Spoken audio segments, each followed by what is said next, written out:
araw mga kadyano. Ngayon po ay start na po sila ng paghuhukay po ng Poso Negro.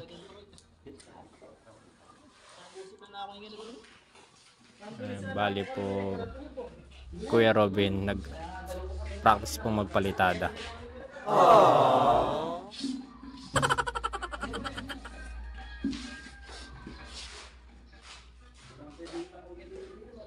Ito na po yung mga napalitadahan mga nakaraang araw. Medyo tuyo na siya. Ayan. Si Kuya Robin magaling na agad magpalitada, first time pa lang.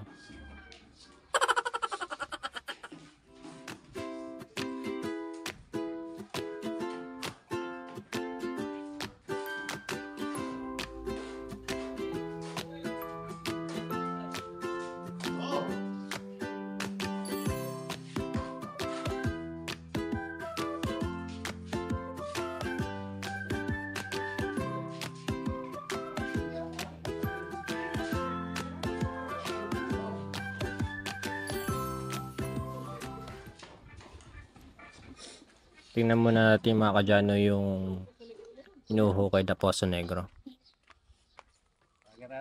Yan po. Bato na may akong kambing. Kaya maniwala kang itong. Nagbibiroan po sila. Yung bukat na nakaisang ko. Dati matira matibay.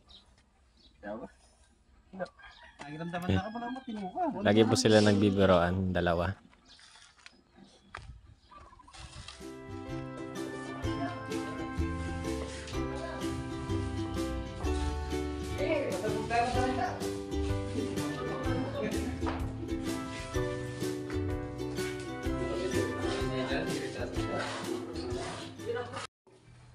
Ayos mo na. Sige na ko.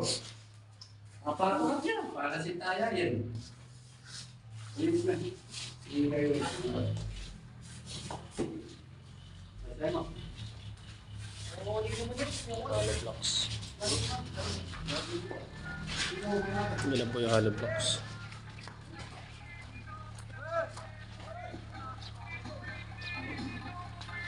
Motor.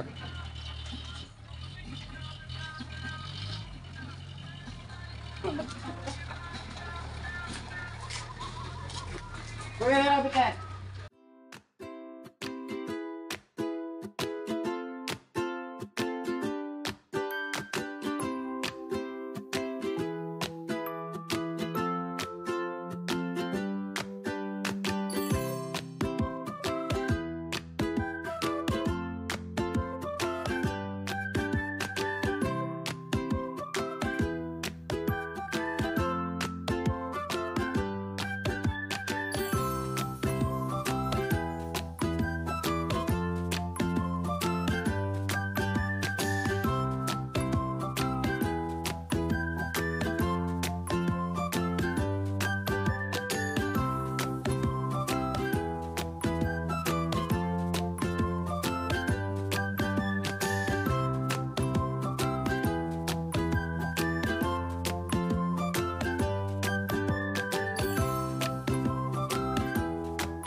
So ayun po, inuhukay na po ni Kuya Robert yung Poso Negro. Baka siguro po hanggang dibdib po nila yung lalim ng magiging Poso Negro po. Ito naman pong inuhukay ni Sir Chris is yung sa may part ng kusina po, yung pader.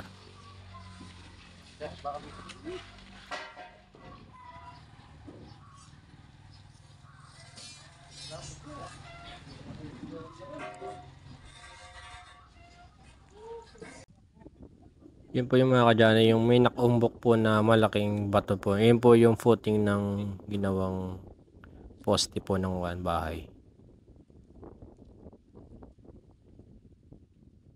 Hanggang dibdib na po nila yung lalim ng Poso Negro.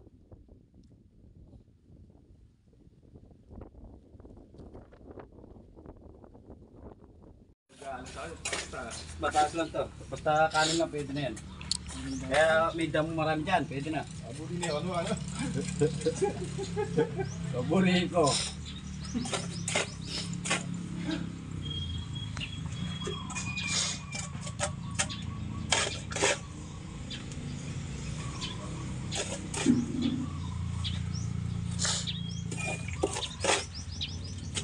So ayun mga kadyano, nilalagyan na po ng hollow blocks na gagawin po sa negro natin.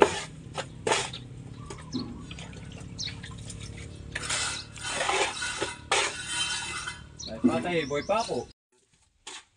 O pag lahat na yan, marami. Saan ka lang? Sa timba.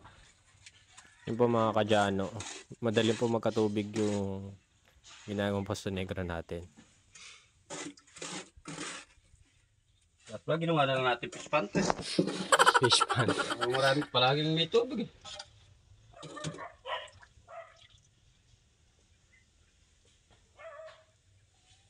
Tapos yan o, kung meron papunta mo sa bulak. Kaya bukas na lang. Buti hindi. Busy. Ay, gumawa ko ba lang meron dito? Ha? Hindi, nag-dribble lang siya. Ewas mo na sa kanya bukas. Nagawas. Iwan may po utak ka kita. Oh, wala ko sasabihan. Di ka sinabi ka nakapatid. Manutang niya. Oh. Hindi sinabi nag-nauto kami ka Oh, hindi. Magkano? Iwas mo na lang sa kanya. Magkano ba yan? Junior pa. Tala ako man sinabi. Junior pa yung inutang niya. Ngunit nakalingon ka eh. Hindi, iwas mo na lang sa kanya ang bala. Sige, pala. Guri mo. Magkano yung kuha mo? Sige ta cellphone. Sige ta cellphone. Ay mating makawak. Wala ko, cellphone. Pino! No! Namunetang kaya. Magkano itang gwada ka rin. Lami ito cellphone. Nakatimuhan ka rin. Dahil, kuha na. Kuha na. Ali, may pinakamusta na ako na madala na yung maning cobra. Iwas mo na lang sa kanya.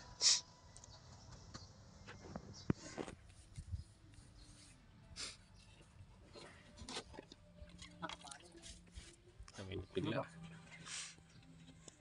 Lasing kasi. Diyan pag umuwi yan, tingnan mo yung bag niya, no? Umuwi yung kape pala. Nakita ko nino may kape mong bag Hindi niya. linagay lang. Yung mataya kami may Kevin. Kaya kaya kinakapatid. Hindi linagay lang ko dyan. Kung manuhan. Nakabahan. Oo, ako yung bag niya. Kaya pala nagdadala ng bag. Umuwi yung kape. Pala naubos. Joke lang. Makarita ito itong boss. Ulit tayo tala sa siran. Boss. O dito ko rin. Ah. Ganda yung boss niyo. Ali, wala mo na yun. Lori kayo kabit. Ay, ni meto ang boss. Adwa. Madalawang butas ba?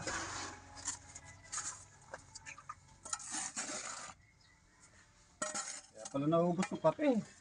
Kaya lagi sa bag. Doon boss. Nakakakomento yung boss. Tumbukan ko niya ka, dami ko yung boss. Awas ko na yung magkaya yan. Alam mo na yun, wala. Wala nga doon boss. Paano nakangalo dali?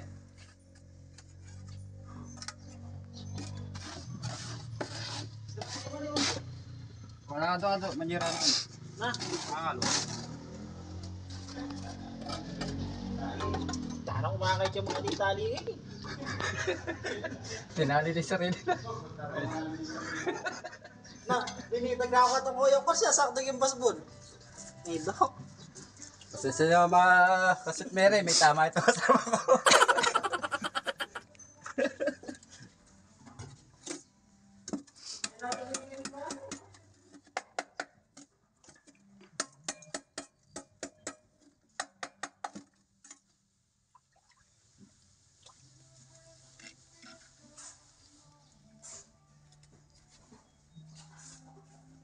A few moments later. So may tatime yung kristal. Sa gilid dyan, sa Yun po, sa kanan. nagbunla po si kristal ng mga malunggay. Napakadami naman yung kristal. Pagdating ng araw, ang dami mo ng malunggay kristal. Yun po. Saan na nakakuha nitong supot? Hindi ko. Kanino? Sis. Ah, ang ganda. Ang dami. Mas marami pa dun sa tinanim kong pechay. Yan po yung pinagkakabala ni Crystal. Ang daming bukod sa malunggay, ano pa itatanim mo? Hindi ko alam. Hindi ko alam. Maganda sana ang tawag dito. Ano ba bang maganda itanim na puno? Meron na tayong avocado, meron na tayong mangga. Guyabano. Ayun, guyabano. Saan magtatanim nun? Hindi ko alam. Wala namang buto.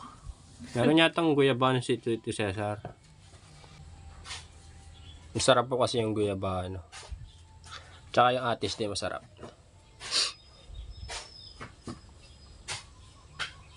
Ayan. Ayan. Tingnan po natin yung malunggay. Ay, malunggay tuloy. Pechay ko. Medyo kinain po ng manok yung iba eh.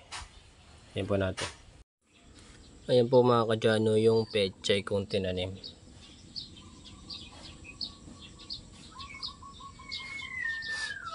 Kailan ko ba tinanim to? 2 weeks na po yata to eh. 2 weeks na po, ganyan na po siya kalaki. Ayan po. Kaso yung iba po, kinain ng manok. Ayun no.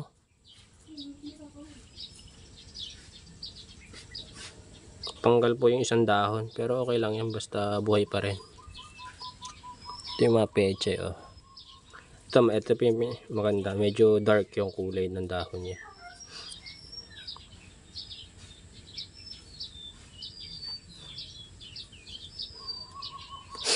Yung iba po talaga nilantakan ng manok. Ayun no. Kaputol-putol po yung dahon. Pero okay pa rin naman. Maliit pa lang naman yung dahon niya. Hindi naman niya totally na kinalbo. Ingat-ngat. Ayan po. Ingat-ngat nyo. Nakaraan po nakita ko na nakatumba-tumba na po yung iba.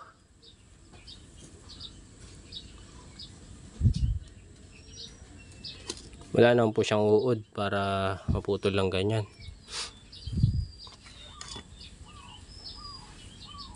Yung iba na bansot. Yung iba katatanim ko lang kaya medyo maliit siya. Ayan. Medyo maliit pa po yung iba. Tatanim ko lang po.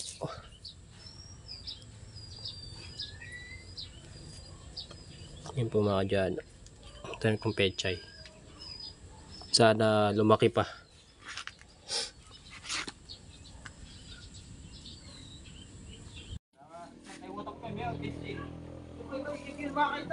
Yung mga dyan. Ito po yata yung panghalos na may ito, part. May kusina. So, isa naman po is palitada. Merienda yan. Ang lahe. Tama nga. Wala akong ete. Mali ka rin na. Huwag na sila naman ka na. Maglaro na ako mo. Kaya nga naman na kami eh. Kaya basta rin ko pagulong bahay. Ito yung gulong. Kaya kumanda rin naman yung dalo pa.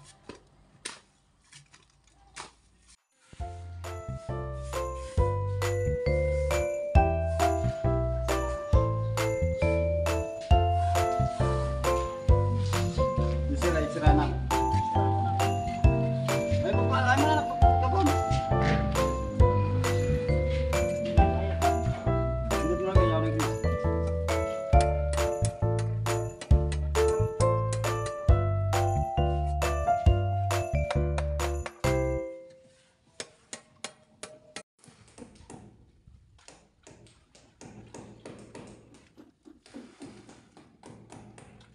Ayan po mga kadyano. nililimas po ni Sir Chris kasi papalitadahan na po niya yung pinakapalidar ng Poso Negro.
Ayun po mga kadyano, napalitadahan na po niya yung Poso Negro. So dito na lang po muna yung video kasi ito yung ikabahan na po. Maraming pong salamat sa panonood. Sana hindi po kayong magsawang manood sa aking mga vlog. Maraming salamat din po kay Ate Takumi na nandyan parate. At sa if niyang bahay para sa akin. Bye-bye po mga kadyano. Bye-bye.